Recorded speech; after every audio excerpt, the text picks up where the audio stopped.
اور اگر ابتدا بھی اچھی ہوئی، اختتام بھی اچھا ہوا تو آدمی بہتر ہے. اور اگر ابتدا ہی اچھی نہ ہوئی، اختتام بھی اچھا نہ ہوا تو آدمی دنیا میں بھی ناکام اور آخرت میں بھی. حضرات گرامی، اسی طرح حضور صلی اللہ علیہ وسلم نے ارشاد فرمایا، فتاوی رضویہ کے اندر حدیث مبارکہ موجود ہے. حضور صلی اللہ علیہ وسلم نے فرمایا ابتدا سے کہ جب بچہ بولنا شروع کرے تو اللہ کے نبی نے ارشاد فرمایا اس بچے کو سب سے پہلے اللہ کا لفظ کہا جائے کہ بچے اللہ بولو، اللہ کا لفظ سکھایا جائے تاکہ وہ بچہ سب سے پہلے اپنے رب کا نام لے، سب سے پہلے اپنے رب کا نام لے. جب وہ بولنا شروع کرے تو اسے اللہ کا نام سکھاؤ.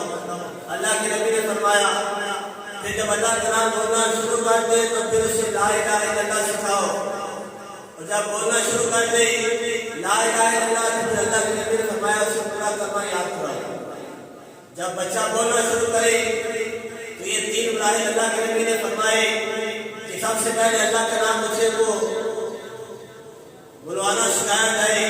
پھر لا الہ الا اللہ سکھایا جائے اور پھر پورا کرنا لا الہ الا اللہ محمد رسول اللہ سکھایا جائے، تاکہ جب بچہ بولنا شروع کرے تو اس کا بولنا برکت والا ہو جائے. رب کی حمد سے بچہ بولنا شروع کرے تو اس کی زبان میں الفاظ میں اللہ برکت پیدا کر دے گا، اس کے علم میں اللہ برکت پیدا فرما دے گا. حضرات گرامی،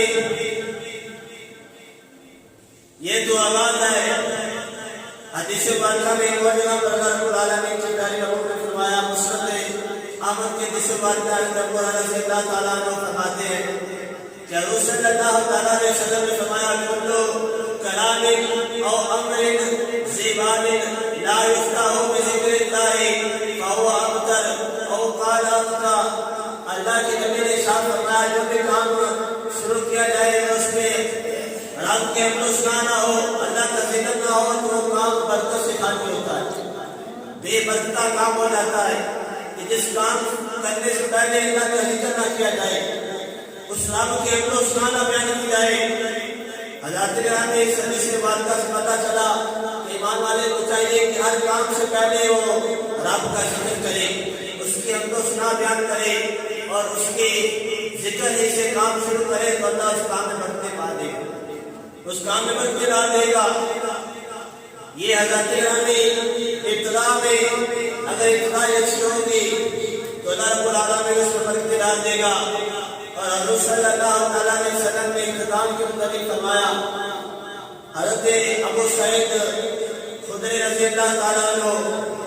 آپ راوی یہاں بیان کرتے ہیں کہ حضور صلی اللہ علیہ وسلم نے ارشاد فرمایا لکنوا موتاکم لا الہ الا اللہ. اللہ کے نبی نے ارشاد فرمایا کہ جب کوئی موت کے قریب ہو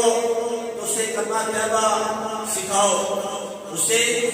جب موت کے قریب ہو تو اسے کلمہ طیبہ سکھاؤ. یہ خاتمے پر ہے. حضرات گرامی، علماء کرام بیان کرتے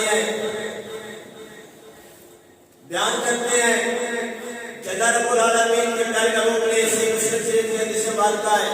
کہ جو موت کے قریب ہو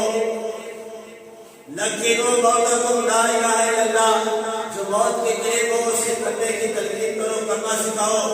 فقہ کرام بیان کرتے ہیں، علماء کرام بیان کرتے ہیں کہ جب آدمی مرنے کے قریب ہو تو اسے یہ نہ کہو کہ کلمہ پڑھ، بلکہ اس کے پاس کھڑا ہو کہ خود کلمہ پڑھے، لا الہ الا اللہ محمد رسول اللہ. یہ جو پاس کھڑا ہونے والا ہے وہ پڑھے، مردے کو نہ کہے. حضرات گرامی، یہ کلمہ پڑھتا رہے. اگر تیرے آواز سن کے مردے نے ایک دفعہ پڑھ لیا لا الہ الا اللہ محمد رسول اللہ تو بیان کرتے ہیں کہ پڑھنے والا خاموش ہو جائے. مردے نے جو آخری دفعہ لا الہ الا اللہ محمد رسول اللہ پڑھ لیا ہے تو پاس پڑھنے والا خاموش ہو جائے اور اس کے بعد اس سے کوئی کلام نہ کرے، کوئی گفتگو نہ کرے. حضرات گرامی، اس لیے تاکہ جو بندہ پڑھ رہا ہے اس کا آخری کام لا الہ الا اللہ محمد رسول اللہ ہو، اس کے علاوہ کوئی کام نہ ہو. حضرات گرامی، سنن ابو داؤد کی حدیث مبارکہ ہے، اللہ کے نبی نے ارشاد فرمایا حضرت سیدنا معاذ بن جبل رضی اللہ تعالیٰ عنہ راوی آپ بیان کرتے ہیں اللہ کے نبی نے ارشاد فرمایا من کان آخر کلامی لا الہ الا اللہ دخل الجنہ اللہ کے نبی نے ارشاد فرمایا من کان آخر کلامی لا الہ الا اللہ دخل الجنہ اللہ کے نبی نے فرمایا کہ آدمی ایمان والا موت کے قریب ہے مرنے کے قریب ہے جب اس کا یہ کلمہ آخری لا الہ الا اللہ محمد رسول اللہ اس کی زبان سے ادا ہو جائے گا اللہ کے نبی نے فرمایا اگر اس کا آخری کلمہ یہی ہو کہ کلمہ پڑھتا دنیا سے جائے زبان پر یہی لفظ ہو لا الہ الا اللہ محمد رسول اللہ اس کے علاوہ کوئی لفظ نہ ہو اللہ کے نبی نے فرمایا جب وہ دنیا سے جائے گا رب کی بارگاہ میں پہنچے گا جب اس مقام ہوگا اللہ رب العالمین اس کلمے کی برکت سے اس کا خاتمہ کلمے پر ہوا ہے کلمہ پڑھتے ہوئے دنیا سے کیا ہے اللہ اس کلمے کی برکت سے اس کے سارے گناہ معاف کر کے اسے جنت عطا کر دے گا اس کے سارے گناہ اللہ معاف کر کے اسے جنت عطا کر دے گا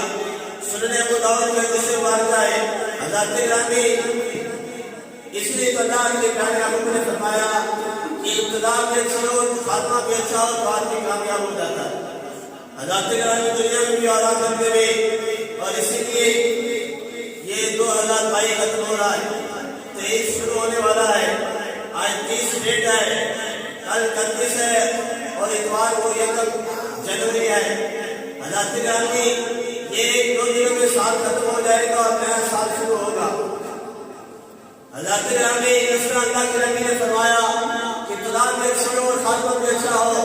تو ہمیں چاہیے کہ یہ سال ختم ہو رہا ہے اس کا خاتمہ بھی اچھا کرے اپنے ناموں کو یاد کر کے اور جو سال چڑھنے والا ہے اس کا اقتدار اچھی کرے رب کی عمل سے آپ کے رزق کے ساتھ تو اللہ رب العالمین اس آدمی کی زندگی برکتیں بانٹے اس کے رزق برکتیں بڑھ جائیں گے اور جتنی زندگی ہے وہ بہتر طریقے سے گزارے گا حضرت گرامی اسلام میں دیکھا جائے